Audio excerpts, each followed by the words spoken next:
Okay, I want to start off by giving all praises to Yahweh, Bahashim, Yahweh Shai, Bahashim, Rakak, Kwadash. Double honors to the apostles and elders of Great Millstone, who teacheth the Bible in 100% truth. And shalom to the hopeful elect of the 12 tribes of Israel, especially the 144,000, who consist of the Negroes, Latinos, and Native Americans in the land of the Americas, as well as the speckled bird, the Israelite foreigners living amongst the other nations. Shalom to you. Okay, so today I'm speaking yet again of an experience. I did that in the previous video. Previous video was pretty much based around my experience um, interacting with Yahweh Shai. And then it's been a couple of weeks.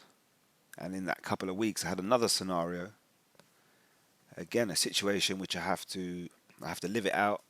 I have to go through it, contemplate it, let it sink in, and then sit down and apply it to the scriptures to be able to make a video of it. And I hope this is going to be edifying because I'm sort of going to jump around a little bit. But like I say, it's based off what I experienced, and obviously there is a message in the scriptures from it. And there's a lot of precepts that I could have brought up, but I haven't. But Lord willing, I can remember them. And certain things that I wanted to mention. So it's pretty much speaking of, you go back to Deuteronomy, start off at Deuteronomy 28. You have the curses. We're Israelites. We live under these curses. We live under this particular captivity. We've lived under many captivities up until now. We're approaching the end of this particular captivity, and the next captivity. Well, there isn't the next kingdom. Sorry, should I say on this earth will be the kingdom of heaven. So the current empire that's in rule, you have Babylon the Great, America. You have EU and NATO, and then you have all these other nations within that umbrella, and that's the power structure on Earth today. But the next power structure after World War III is going to be Yahweh Shai. King David, 144,000, and then obviously every Israelite man will be a priest unto the nations. We'll show them the laws and how to follow them, and so on and so forth. So in this time at the minute, we're coming back to a remembrance of who we are, who we are as a people. So there's one level of, Deuteronomy 28. You go through these particular curses, and the wages of sin are death. So we're getting paid with death. We die, and why do we die? We die because we sin. So if we sin, that must mean that law applies. The ancient law, obviously handed out by Moses, but now obviously we're in a time where we're waiting for Yahweh Shai. We have faith. We're unable to follow that law properly. And when Yahweh Shai returns and changes us, then we'll be able to, we'll be changed. Our molecular structure, spiritually, everything will be changed about us, and we'll be able to follow that law, and then we'll be an example to the world. At that point, you won't need a police. At the minute you have armies, you have police forces, and certain units, and these alphabet groups, what they call, like I don't know, CIA, MI5, so on and so forth. You won't have any of that in the kingdom of heaven. You'll have a government which is men of Yahweh, Bahashim, Yahweh Shai, and then obviously once the earth follows within order, everything will stay structured. Plus we'll have spiritual power to back it up. At first we'll have to show that spiritual power, but obviously eventually the message is gonna get around the world. So in this time at the minute, we come back to the remembrance of who we are, and really, if you're coming back to this truth, it's understanding the Holy Spirit's working with you. It's quite a surreal situation because you discover that you're in captivity. Before you came to the truth, you thought you was free. You thought that the world would give you a fair chance, and you realize very quickly as you're growing up certain things are against you, you come to the truth, and you find out it all makes sense.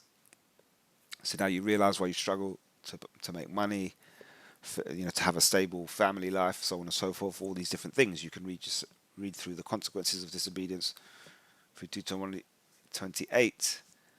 But then you have prophets, and prophets live under the curses the same way that the other Israelites do. Yet we have the Holy Spirit working with us.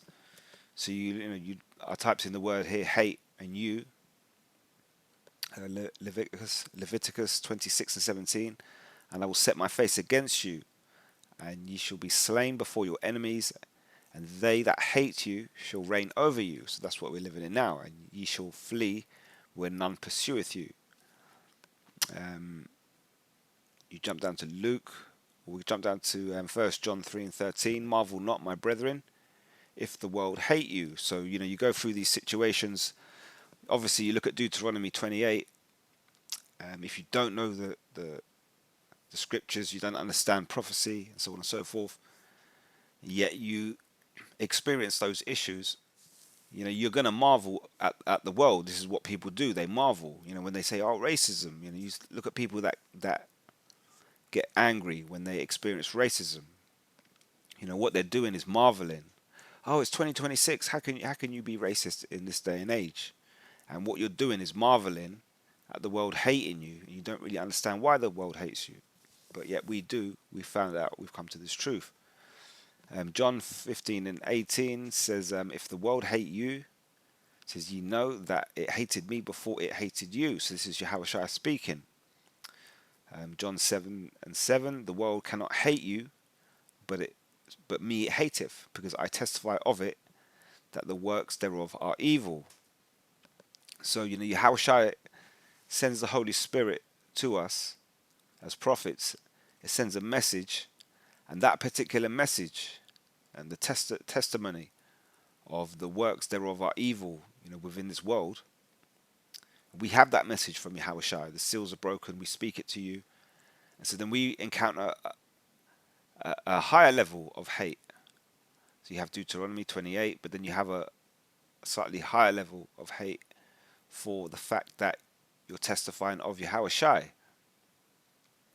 Now, so it's not you, obviously, as it says here, it's not you that it hates, it's Yahushua's spirit. So, for example, if you've got Yahushua's spirit working with you, whether he sends the Holy Spirit or that his own spirit works with you, you're going to experience hate. And sometimes it will be, you'll think, well, where does it come from? But don't try to work it out, and don't marvel at it. Don't spend your time having anxiety over it. That's the best way I can put it. Ultimately, Revelation 11 and 18 says, and the nations were angry.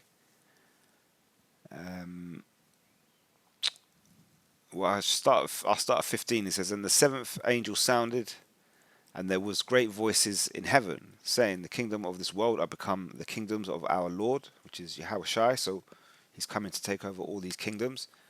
It says, and of his anointed, of the Most High, and the Most High's kingdom with his anointed Son in rulership, and he shall reign forever and ever.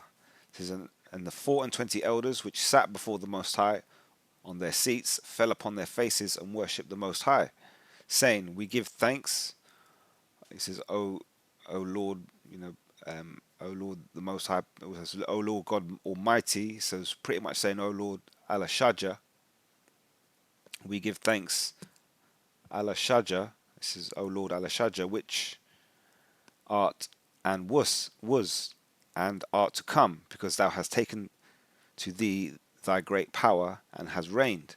It says, and the nations were angry, and thy wrath is come, and the time of the dead, that they should be judged. So this is a future event. The time of the dead, this is talking about the spiritually dead, those that don't know what we know. It says that they should be judged. It says, and thou that shouldest give reward unto thy servants, the prophets, and to the saints, and them that fear thy name. So the prophets are the one that speak this truth, the ones that come with this message from Yahushai, and then you have the saints who are the Israelites. But of the saints, not all of them are going to call on Yahushai or Yahweh Bahashem Yahushai. So it says, unto the saints and them that fear thy name, so small and great, and shouldest destroy them which destroy the earth. So there's a reward coming for the prophets and those that serve, them that fear the name of Yahweh Bahashem Yahushai. There's also a reward for the wicked, the unrighteous. They will receive their own particular reward, which is judgment. It says, but I say unto you, love your enemies, bless them that curse you, do good to them that hate you, and pray for them which despitefully use you. It says, and persecute you. That was Matthew 5:44. Luke 6:22, it says, blessed are ye when men shall hate you, and when they shall separate you from their company. It says, and shall reproach you, and cast out your name as evil for the Son of Man's sake. So you've got this spirit working with you, and you're going to have people that come against you. They'll always create a problem with you. You're going to receive a reward the same way that these wicked are going to receive a reward. Their reward will be judgment. Your reward will be salvation, providing you stick with this to the end. This is Abram, Genesis 15:1. And after these things, the word of Yahweh came unto Abram in a vision, saying, fear not, Abram, I am thy shield, and thy exceeding great reward. So, the blessings of Abraham's sons. So you've got Abraham, Isaac, and Jacob. The blessings come through Jacob, the 12 tribes of Israel. That is us. Even now, we have this reward by receiving the name back. So we haven't quite got this reward yet of salvation. It will come soon. But in the meantime, we're hated by the world. If you're a prophet, you're going to be hated on a higher level because you've got the Holy Spirit. You've got that testimony from Yahushai with you. So in my experience, I've explained sometimes I have Yahushai's spirit itself working with me. So that's how I'm able to tell you certain things. And then what that does is it brings a higher level of hate or hatred from the world. Revelation 12:10, it says, and I heard a loud voice saying in heaven, now is come salvation and strength, and the kingdom of our power. It says, and the power of his anointed, which is Yahushai. It says, for the accuser of our brethren is cast down, which accused them before the Most High day and night. So, we get accused as a people, even on a personal level. Israelites, we get accused of certain things. They taint us with certain labels, bywords, and then the picture gets painted around us. For example, they created a black culture, and hip hop, smoking weed, in England stealing phones. I don't know what's going on in other countries, but who do you think gets the rap for that? So it's like, they'll paint this black culture. You get a black nightclub and there's a shooting outside, a drive-by. You don't get that outside,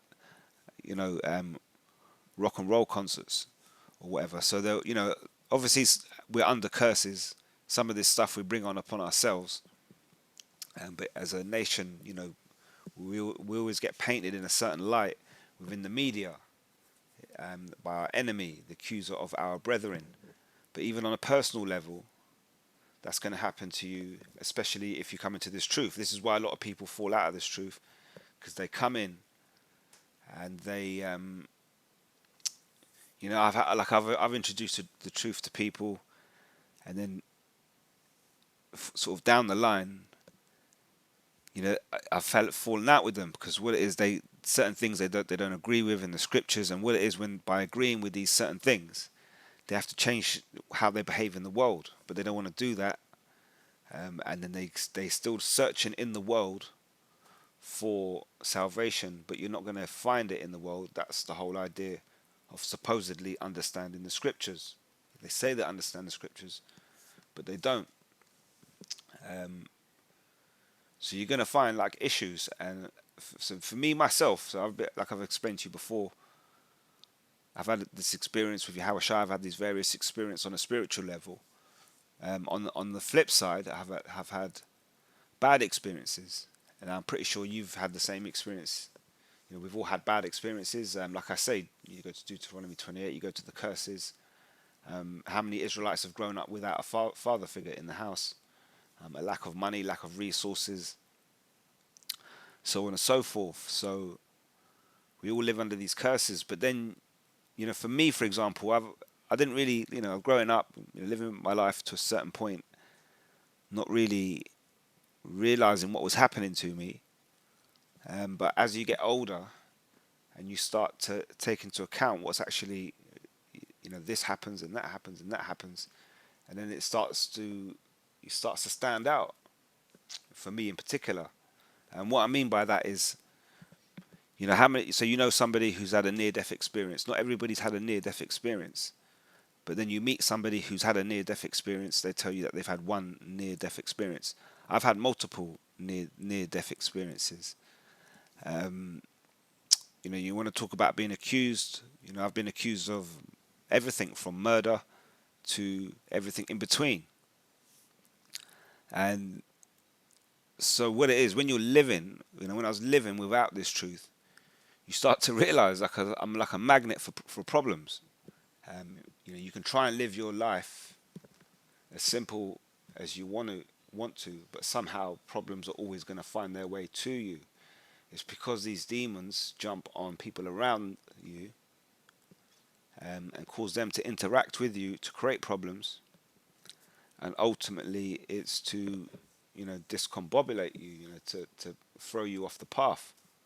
So, you know, you you know, you're focused on this truth, you're focused on this particular mindset that the truth gives you, but the world is, you know, you're living in a world which is opposite to that. So now you've got to survive that, and you know the Satan's best job, really, you know, the thing he really wants to do is to try and throw you off that. So he'll work through people around you to create issues. So and I went through another situation in the last 2 weeks where I've been accused of something. You know, ultimately I've been accused of something. I had to pray to the Most High. Then I got into another situation, and you start scratching your head. You start thinking to yourself, how that, you know, where's this all leading? But then at the end, right at the end, the Most High gives you that little golden nugget to totally quash the problem. So I kind of come full circle within the last 2 weeks. I've said it before, like I've explained before. I always go through these scenarios, situations. Um, this time I've been at work, and I had an issue with someone at work, and I'm in this job I've been in a year and a half. I was in a different job 2 years ago. I left that job because again somebody tried to bully me. You know, when I say bully, you know, by making things up, making complaints up, so on and so forth. Then I was investigated. Then I left while I was under investigation. I've got a new job. I've managed to slide through for the last year and a half with no problem. And all of a sudden, in the last 2 weeks, this problem raises itself up again. But this time it's not as bad. And like I say, the Most High has given me the answer to deal with it. But it all boils back down to this truth. Because you ask yourself, you say, how can I always, these dramas in these situations bring themselves to you? But the truth's in the book. So for my personal situation, I can, because of what I've been shown by Yahweh Shai, I can go into the book on a deeper level and draw information out about myself and realize what I can't change. So you go, for example, you read about Apostle Paul.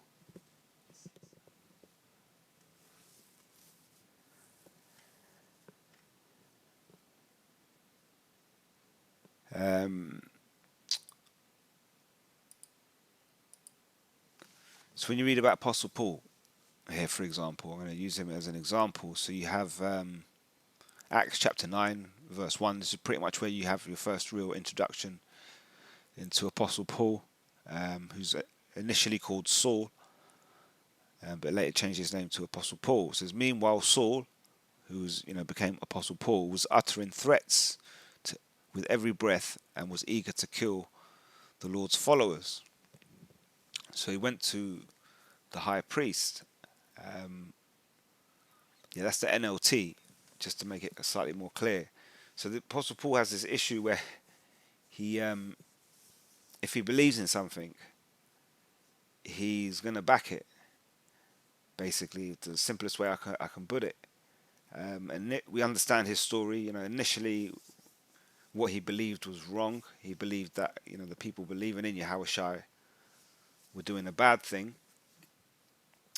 But not only did he just believe in it, he said, "I'm going to back it." So he went out and he pretty much, just rounding up believers in Yahushua to put them to death. Obviously, Yahushua came, showed him, you're kicking against the pricks, X, Y, Z. He had a conversion. But what it is, when you look into his character there, he was uttering threats with every breath and was eager to kill. So, if you, another one, so if you go to like look up Stoic, see, Apostle Paul was a Stoic. So, you go to Acts 17, it will mention Stoic verses. Where are we? Then certain philosophers of the Epicureans and the Stoics encountered Apostle Paul, and some said, "What will the babbler say?" Stoic and Epicurean philosophy, both schools of thought, originated in ancient Greece and aim for peaceful, anxiety-free life, known as ataraxia. However, they fundamentally different paths to get there. Stoicism focuses on virtue and duty, while Epicureanism focuses on the pursuit of pleasure and the avoidance of pain.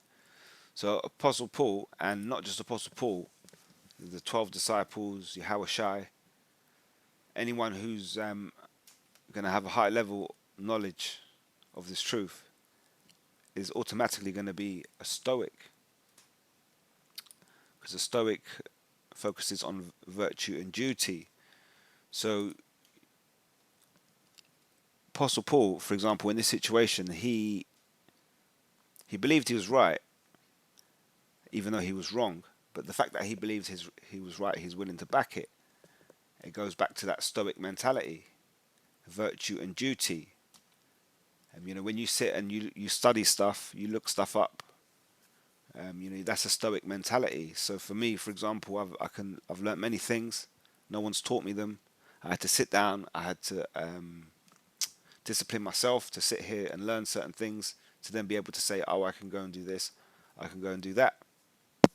I'm willing to sacrifice certain things to be able to put the time in to learn something, so I can fulfill certain obligations. And where you have people that won't do that, you live in the world. A lot of people don't really have that type of mindset. The Epicurean focuses on the pursuit of pleasure and the avoidance of pain. Just a quick brief look here. Duty versus friendship. Stoics believe in doing your duty, often embracing public office, military leadership, or civic roles. Epicureans, on the other hand, argue that public life causes unnecessary stress. The advocate for retreating to a quiet, private community of close friends, famously Epicurus, the garden. While Epicureanism is often associated with modern word hedonism, it is actually about asceticism. Epicureans categorize desire into three types.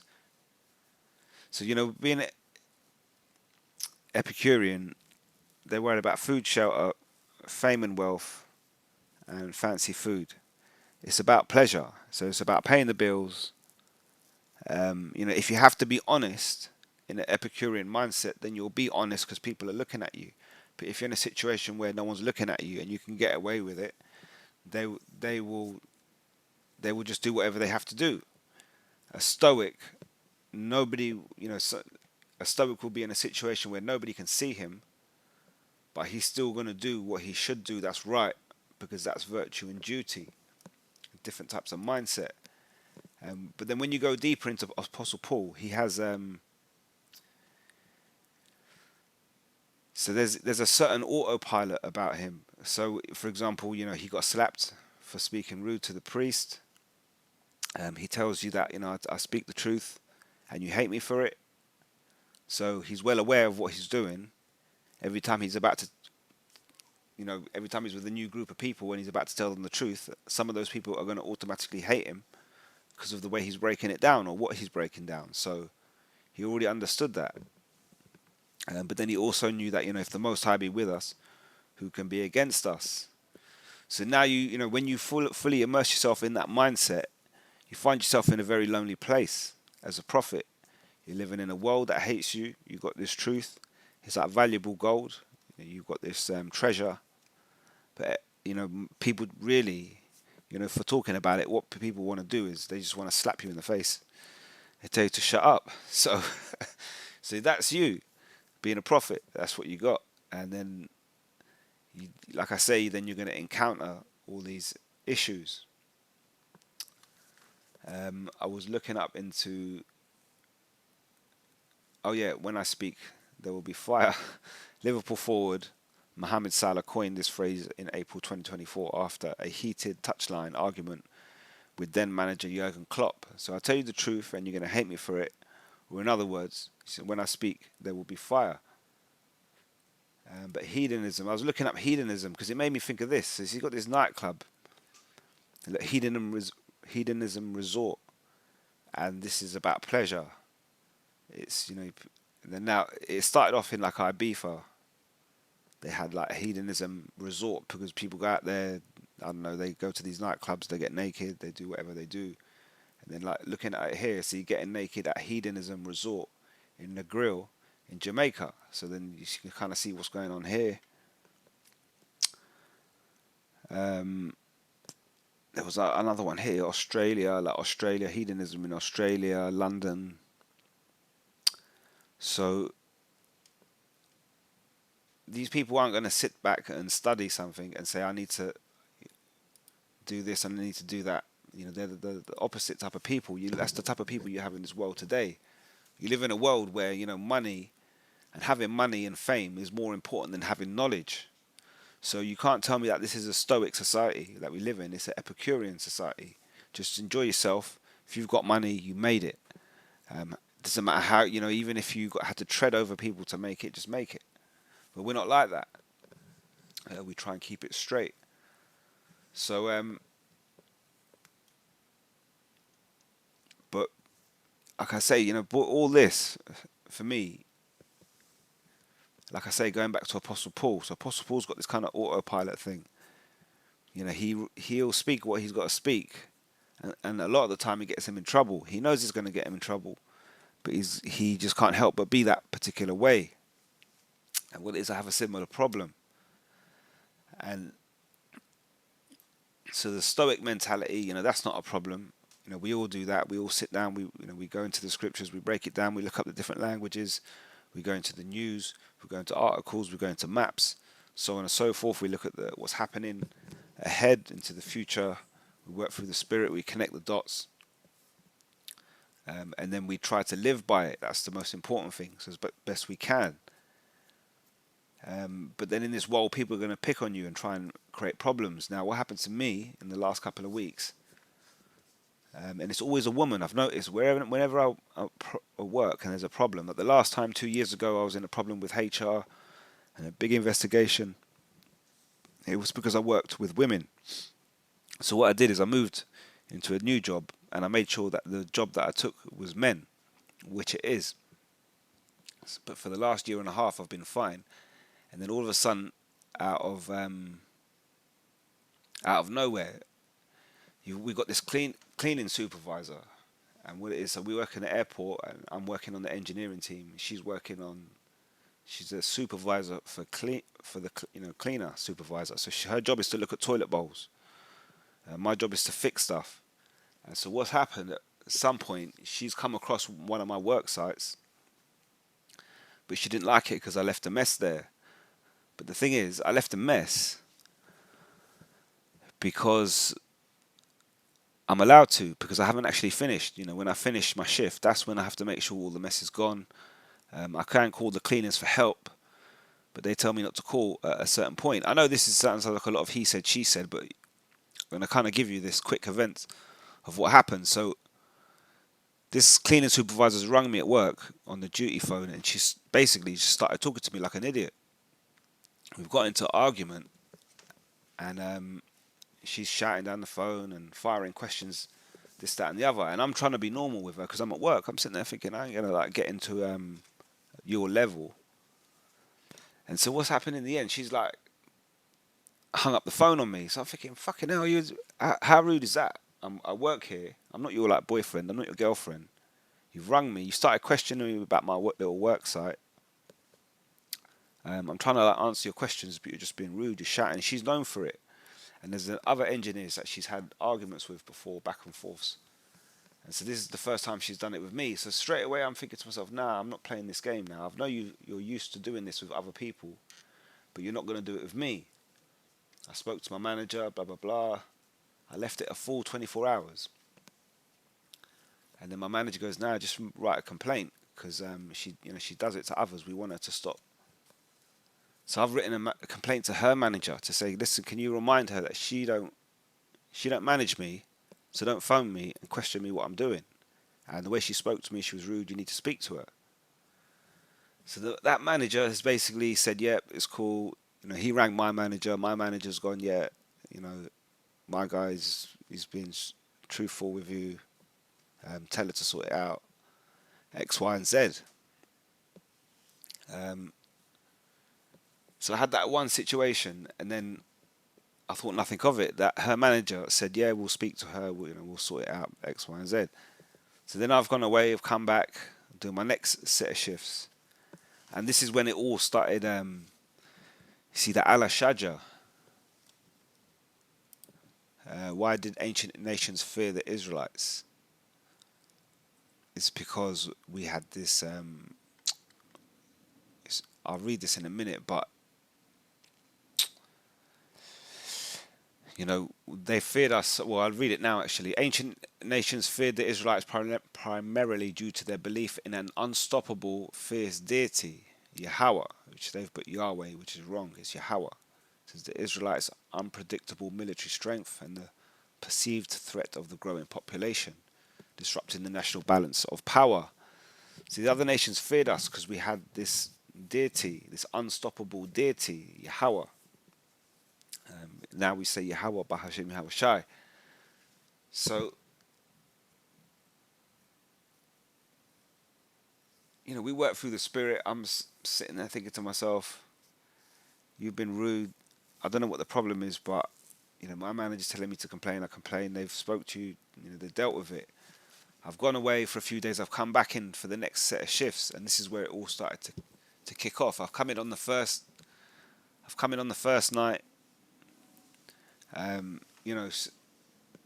The security lady has she kind of got funny with me, and so this is where that whole thing about Apostle Paul kicks in, because sometimes you have this autopilot, and what it is, I had to take my bag through security. When I'm at work, I take my bag through security multiple times in a shift. I've got tools, I've got a tool pass, but now she wants to make a problem with the paint, and I'm thinking to myself, I bring paint through every fucking day, but today you want to make a problem. So what it is, I didn't say nothing to her.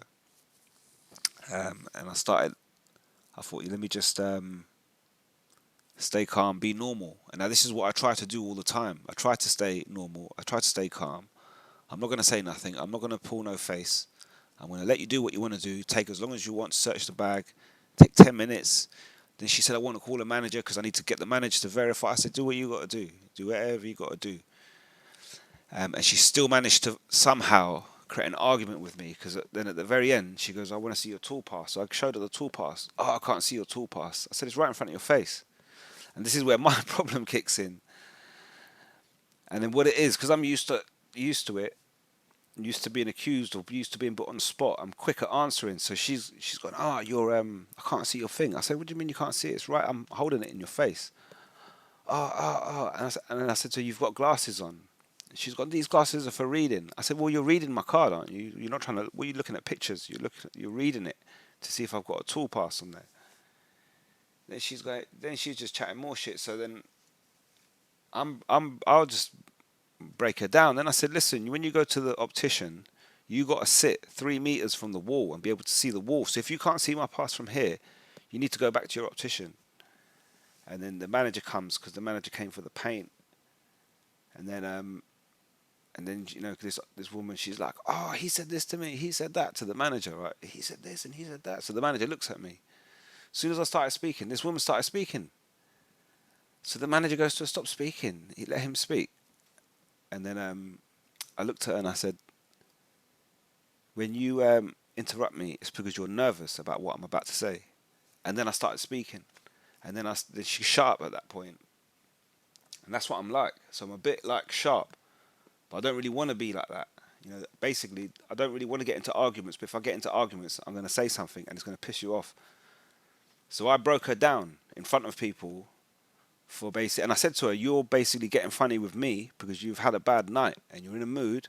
I didn't say anything to you, and you're now taking all your frustration out on me. And then her manager ended up apologizing to me. So I walked away. I'm thinking, whatever. That's night one. Let's see what happens on night two. Night two, I had another fucking problem. So because we're supposed to fix stuff in the airport, but we're not allowed on the gates, the airport gates, when they're boarding, or when they're departing, or when they're boarding the plane, or they're coming off the plane. But I had emergency call to go and fix something on the gate before the passengers get there. So when I've got there, the guy's going to me, you can't come in here. And I go, I can, because that thing is fucked and they've called me to fix it before. No, I've got passengers coming. I go, I know you've got passengers coming. I'm here to fix that before the passengers get here. So we got into a row, basically. And same thing again. I walk away thinking, fucking hell. So I'm going to show you in a minute. I know I'm sounding long, but you're going to understand everything right when I get to the end. So I'm walking away thinking to myself, what the fuck's going on? I've come into work this week, and it's 2 days, and I've had 2 rows with 2 people. And what it is, like I say, as much as I try to control myself, I can't help myself but start cutting when people want to talk shit. So then I walk away, and then I'm doing this thing where I'm battling with myself for the next 2 nights. I'm thinking, you see, why do you just get into it? Why don't you just leave it alone? Blah, blah, blah, this, that, and the other. Then on the 4th night, after the 4th night, I saw my manager. And he goes, someone sent this email about you. And I said, yeah, I was going to tell you, I didn't see you, blah, blah, blah. I had this row. So my manager's cool, because he said, I should have probably told you, if they get funny, just walk away. I didn't tell you that. I know you had the emergency. You had half an hour to fix it. But, so he kind of took the blame on that one, on that argument, right? So then the emails come in. So I'm like, who's written the email? Because how did the man know where I'm from? Because I didn't give him my name. He wanted my name. And I said, will you give me your name? And I'll give you my name. He said, nah. I said, well, I ain't giving you my name. I said, see you later. So I bounced. And then so I said, so how did he write a complaint? He said, nah, he didn't write the complaint. The cleaning supervisor wrote the complaint. And I was like, the cleaning supervisor, the one I wrote a complaint about? He said, yeah, you wrote a complaint about her, and now she's wrote a complaint about you arguing with the man on gate 5. And I said, but how does she know? Because they saw your company jump her. He knew her. He rang her. He got her to complain. So what it is, I spent like all these days. So what I'm trying to get at is, you got like Apostle Paul, for example. He'll spitting out these threats, uttering with every breath, was eager to. So what it is, Apostle Paul's sharp with his words, and sometimes it gets him into trouble to the point where he'll take a slap for it. He knows what he's saying is going to upset you, but he's still going to tell you the truth. If the Most High is with us, who can be against us? So you're kind of caught in this conundrum. We all like live our lives and we say, I need to stop doing this. I need to start waking up early. I need to stop sitting up late at night. I need to stop doing that. I need to stop scrolling. And so that's my thing. I need to stop running my mouth because I get myself in trouble. And then, but then when what Yahushua reveals to me is what I'm really doing is a repeat of how I always have been. You can't change the way you are. Whatever flaws, Apostle Paul also talks about being a wretched man. You can't change your flaws. You can't change them.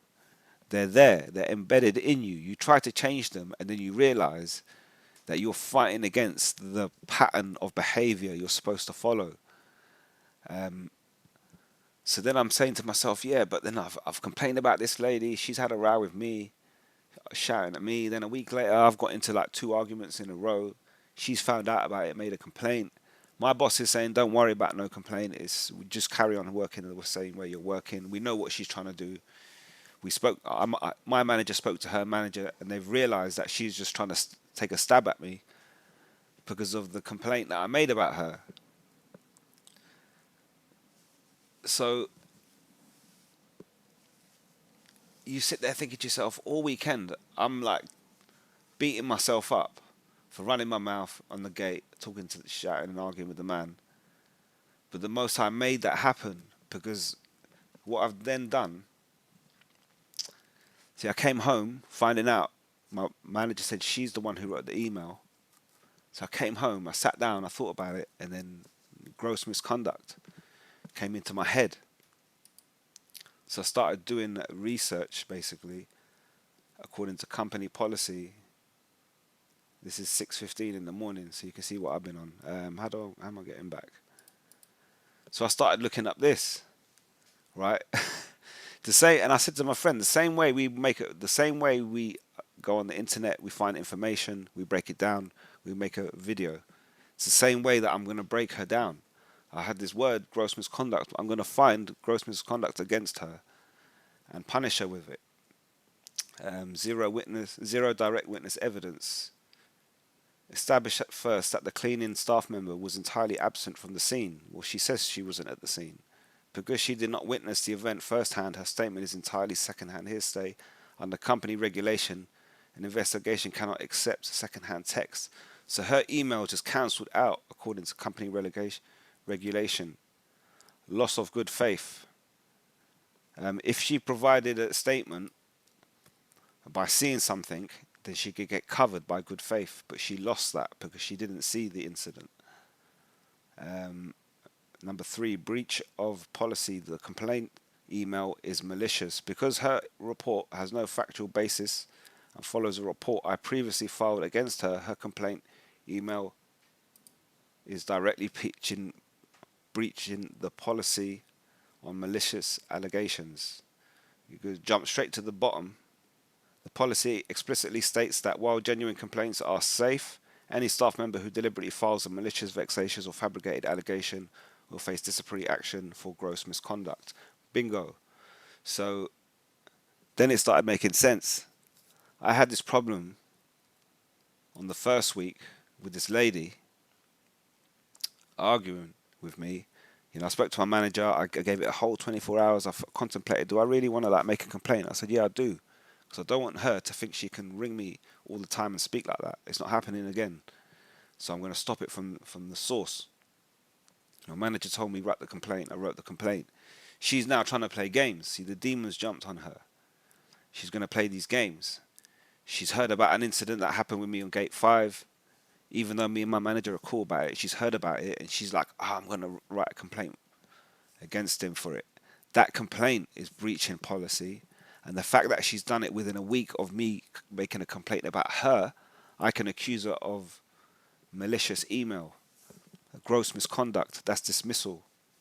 So she's about to find out next week that she's literally going to get bent over and spanked by her boss. And I don't mean in a physical way, but this is what you get. So what you're doing, you see, this goes back to Abraham. After these things, the word of Yahweh came unto Abram in a vision, saying, fear not, Abram, I am thy shield and thy exceeding great reward. So we have a small reward. We have a reward at the minute. We have the name, and we use it as a shield. And that's what you're going to have to do through Jacob's trouble.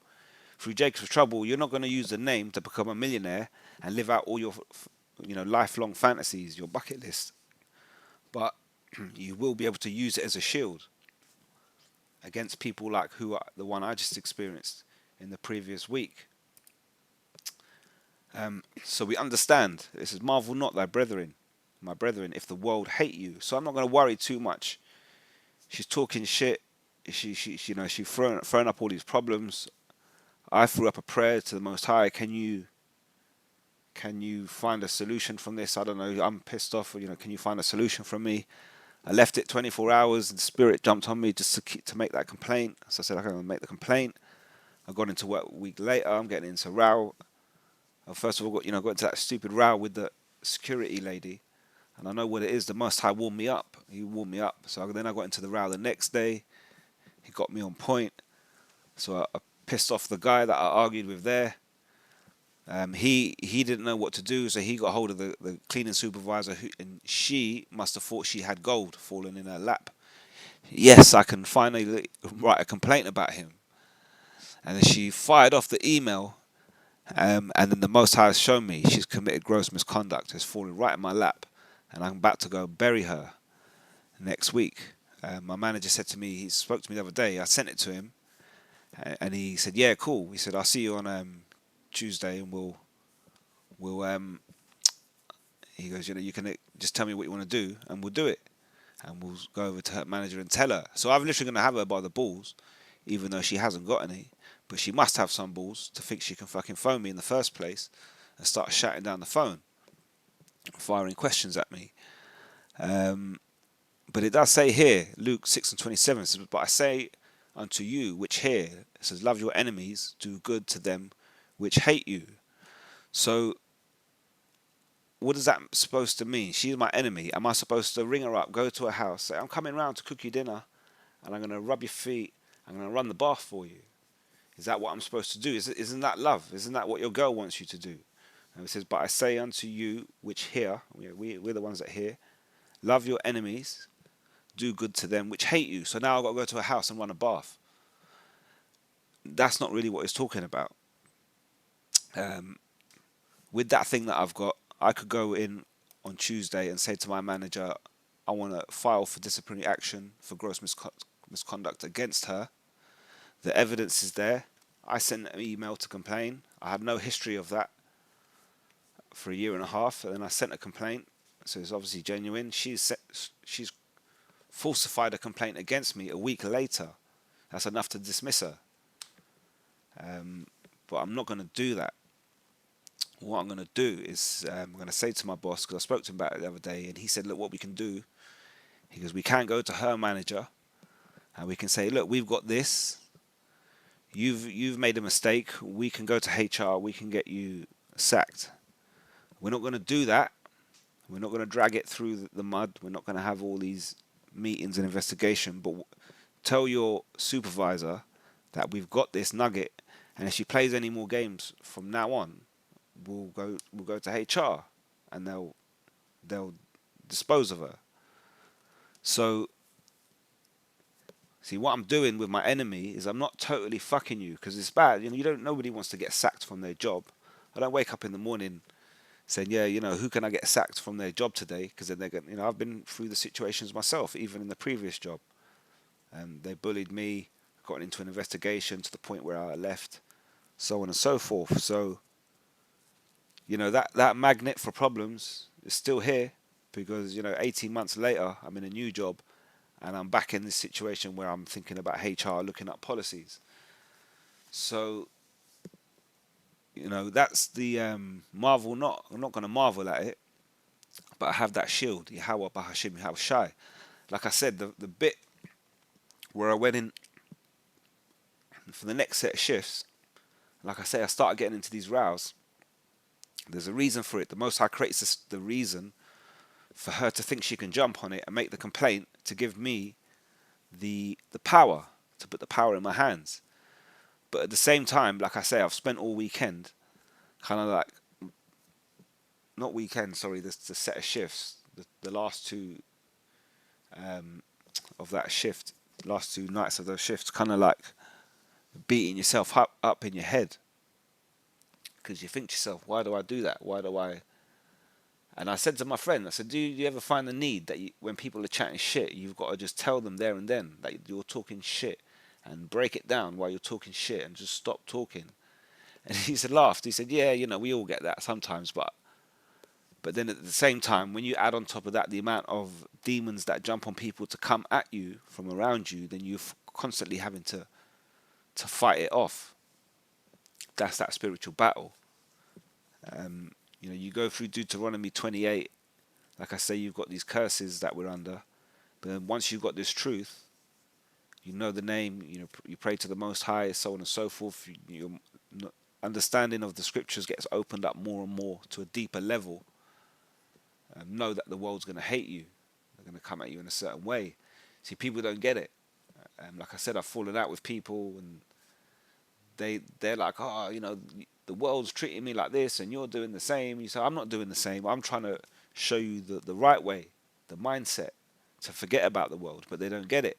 And that's why even though they're in the truth, they fall back into the world. That mindset, they can't really get out of it.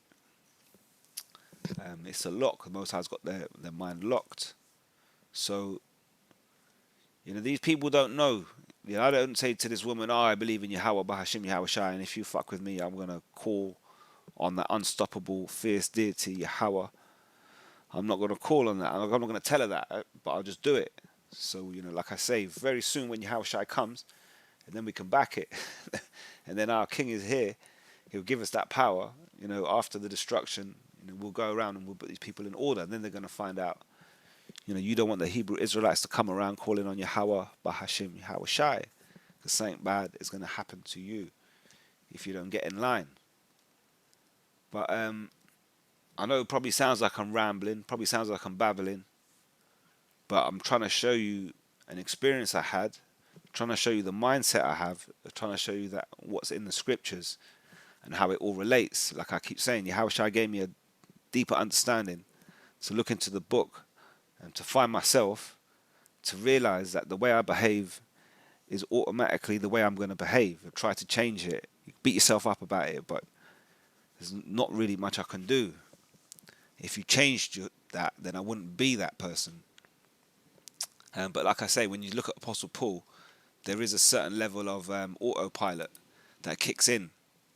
That's why he gets slapped for saying the wrong things. And that's why he'll tell you, I speak the truth and you hate me. But at the same time, if the Most High be with us, who can be against us? So another thing that Apostle Paul said, he referred to himself as a wretched man. And what it is, we understand, obviously, the Most High's laws. We understand what we're supposed to be. You try to live up to that, but it's impossible. You're living within this flesh. Your spirit knows what's right, but your flesh is unable to achieve it. So you fight this battle, and that's why often you look at yourself as that particular, in that way. Like I say, I think to myself, oh, I'm going to stop doing that. But what it is, no matter what I do, the Most High will switch it on when He wants to use it. Everything is controlled by the Most High, right down to the detail. You get involved in an argument, the emotions, the things that are said. The Most High triggers it all. If you could really could control it, then the curses wouldn't have any effect, because we'd be able to come together and sort it out. So that's not possible. And like I say, the Most High pulls a lot of our strings more than we really realise. Another quick story, just based on that. I've explained before. I said it in the previous video. In 2024, I had that encounter with Yahweh Shai. He gave me that parable. Showed me a deeper understanding of the scriptures. So he gave me that, the parable. I knocked you out of the chair now, and I knocked you off the horse back then. I mentioned that parable in the previous video, and that happened about 2 years ago, coming up to 2 years ago, and that obviously revealed things to me. Even I remember 3 days before that, I was watching a video, and I see a comment on the comment board, same sort of thing. You see it, it triggers you. I think I felt like responding to this person, so I responded with a precept. And And then what happened? That person didn't respond, but somebody else came in to respond. And I spent like a whole day on YouTube where some people kept coming back to me. So a different person came, said something else, so I responded with another precept. Somebody else came, I responded with another precept. In the end, I was looking at this, there was like a window with 37 people saying things to me, and I've hit them back with 37 different precepts, one by one, as they're all making their comments. And even one person even left a comment basically calling me a smartass. And so then my response to that was, well, if the Most High is with us, who can be against us? And then, like I said, the next person came. And then 2 days later, Yahushua came and gave me that parable. And then it clicked in my head. So then when I understood in the scriptures, I went back to that window and I looked at those 37 precepts that I'd used. And they were all things that I've obviously said previously, every single one of them. And then that's part of how it all started to dawn on me, what I've just been revealed by Yahushua. And then you start to look at the things, the actions you're doing around your behavior, and you realize I'm pretty much doing the same thing I did back then, or the mind operates in the same way, should I say. You may not be doing exactly the same thing, but your mind is going to function in that same manner. So how your mind functions now, how you methodically work out things and do this and that, and that's not new to you. You haven't got that because it's 2026 and you got the internet in front of you. Your brain was like that. However you behave, however your mannerisms, you can't change them. You might think that you want to change them. You might not like certain ones, and you say, "I'm going to change this mannerism of mine," but you're forever fighting the problem, because the problem you're fighting is really spiritual. Demons in high places, rather than the flesh. But it comes at you through your flesh, so you battle it through your flesh. That's where you feel it. So, like I say, even though probably sound like I'm rambling, I hope it all makes sense and it all comes together. That's exactly what I've been doing the last 2 weeks. That's my 2 weeks. So we'll see what happens as come the next video. So with that, I'm going to leave it right there. All praises to Yahweh, Bahashim Yahushai, Bahashim Rakat Kwadash. And until next time, Shalom.